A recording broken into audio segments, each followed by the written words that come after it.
You read the title, and it is true. Harley-Davidson charged me $94 to spin my front tire. Boom.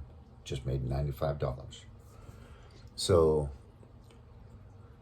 I had this weird thing going on last summer where when I'd get back from a long ride, I would feel my front disc and it would be on fire to where it actually gave me a blister one of these times.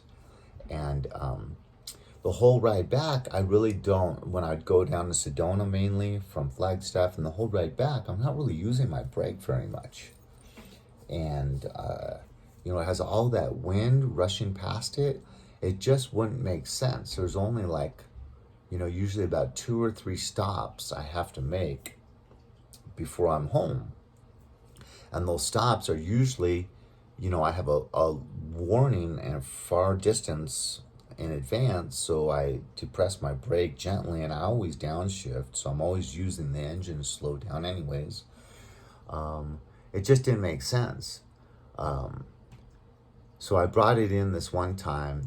They wheeled it back, they put it up on the jack, and they spun the tire and said, no, it's not gripping, because I've had the problem in the past with my 2017 Softail Slim that several times it did start to get stuck. The caliper would get stuck on the disc.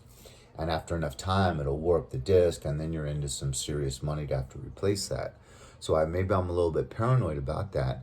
But so then they called me back, and they spun it for me, and they said, look, there's no resistance. The caliper is released. I was like, oh, okay, good. So they actually spun it twice, So, but still, that's pretty good deal, like 40 some odd dollars for one spin of the tire, and they did it twice, so they charged me $94.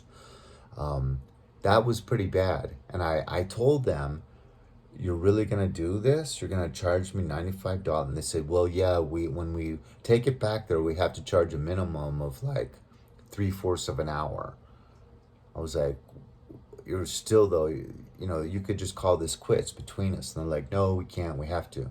It's like, no, I know you don't have to. You could let this roll.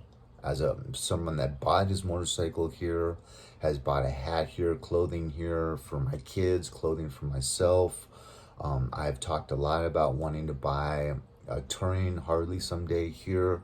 And you're going to flush all that down the drain, down the toilet, because I will never come back for any article of clothing. I will never come back for any maintenance on my Harley. So you're really going to do that just to bend me over and kind of, in my opinion, steal $95 from me? They're like, yeah. Not even like, more explanation or whatever. Just, yeah, we're gonna do that. And we're willing to lose all of your future business. We're willing to disrespect all of your past business, even a purchase of a brand new 2020 Street Bob. Yes, that is our heart posture. That is how we stand on business. F you. We don't need you. Okay, all right. Well, nice knowing you. Here's the credit card, you piece of... So, there you have it. Wow. In my opinion, I wish I could go back in a time machine to the 70s where people actually wanted to build a reputation through good service and build a clientele through good treatment. Let them be damned. Amen.